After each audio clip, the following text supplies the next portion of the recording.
दोस्तों वीडियो को पूरा देखें, आपको बहुत ज़्यादा फ़ायदा होएगा, बहुत ज़्यादा फ़ायदा होएगा।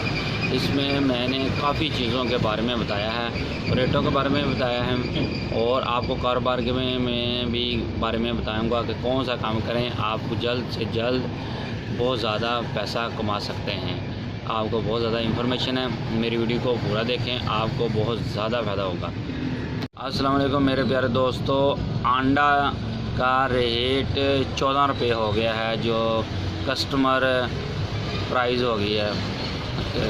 अंडा 400 रुपये ट्रे मिल रही है। आपको दिखाते हैं, कस्टमर आया है और उसने कितने आके अंडे लेने? अस्सलाम वालेकुम। दो अंडे पैनाडोल एक्स्ट्रा है ना गोलियां? पैनाडोल एक्स्ट्रा मिल जानी है या दो हैं? मिल जानी है। और दो दिन दो हाँ कितने दिन? अच्छा, दुकान से मना किया इस गल का। मैडिकल स्टोर से मिल राशन से तो मैडिकल स्टोर से टीका नहीं ला सकते। बस भाई देंदे है। हेलो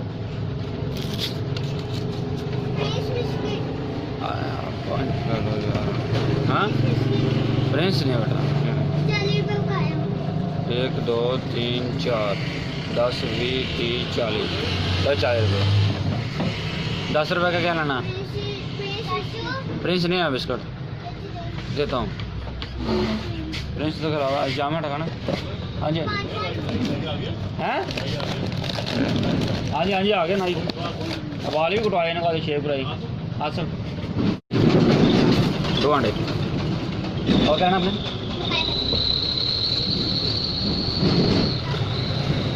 60 70 2 रुपये ले जाओ। हाँ 2 रुपये खाएगा नहीं आपने? खाओ खाओ चलो 2 रुपये से। अभी दोस्तों आपको मैं बताना चाहता हूँ कि जो अंडे का रेट बहुत ज़्यादा हो रहा है। तकरीबन पहले हम सेल करते थे 12 रुपये का, फिर 13 रुपये का, फिर 14 रुपये का रेट हो गया है।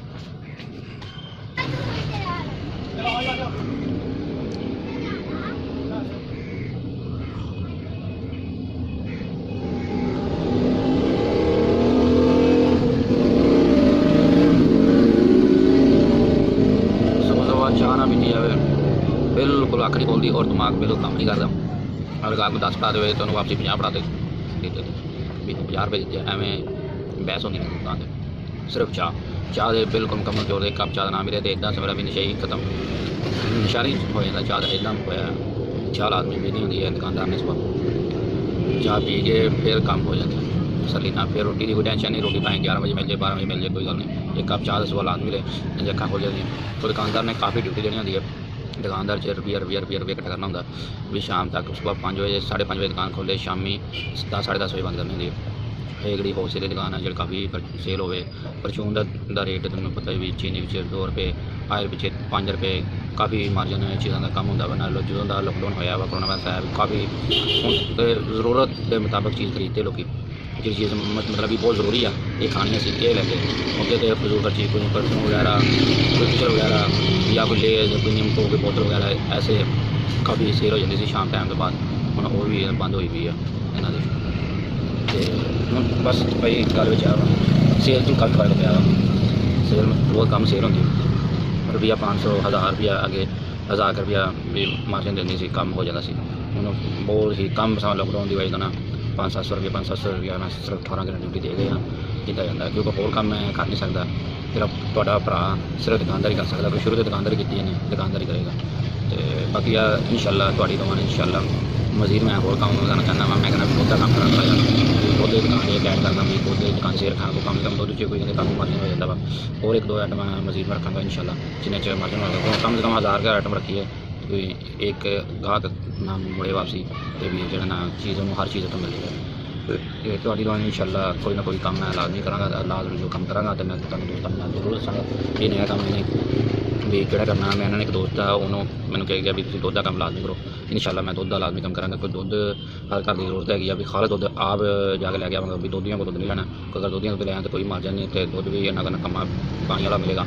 तो अगर किसी घरों दुध मिलेगा ना, इतने पिंड है साढ़े नाल ही पिछे, तो उन्होंने को दुध लैके असी आवा करेंगे। इतने दुध उन्होंने माशाअल्लाह सिर्फ मजा दुध खाला दुध होया करेगा, तो उन्होंने काफ़ी मार्जिन हो जाएगा। लोग 10-20 रुपये बच जाते हैं। तो यह काम ठीक है क्योंकि दूसरा दुध के काफ़ी दुधी जोड़े होंगे ये काफ़ी रुपये बचा लेंगे दुध पानी पा लेंगे दुध पानी ना ही पाइए दुध खालिस पिंडा दुध साढ़े 55 रुपये किलो मिलता ठीक है जो 70 रुपये सेल हो जाता वा अत्थे दुधी जो दुध 60 रुपये दुध देंगे अगर दुकानदार को तो दुध भी बेकार तो दुध भी पानी पा के देंगे इन्ना कोई नहीं मार्जिन होता बाकी इंशाल्लाह मैं तुहानू दोस्तों को दसांगा भी जो आंडे का रेट ना मजीद तेज़ तो तेज़ जा रही जाता वा ये इंशाल्लाह अल्लाह ताला इस हुकूमत को तफीक देवे कोई महंगाई थोड़ी कम करे असं तो हम जो सोचे जो कट्टू बोरियां लैके आते हैं हूँ अभी बोरियां जोगी नहीं रह गए हूँ सिर्फ उन्हें हाफ करता काम अद्धियां बोरियां करती मतलब भी चीनी की बोरी भी 5000 रुपये की उन्होंने कर दी उन्होंने हाफ लैके आई थी भी मतलब भी कहता भी इन्नी महंगाई हो गई है तो ना पूरा घ्यो का गत्ता खरीदा जाता ना बेकर सौदा लैन जाए दुकानदार कम से कम 40 तो 50,000 रुपये होवे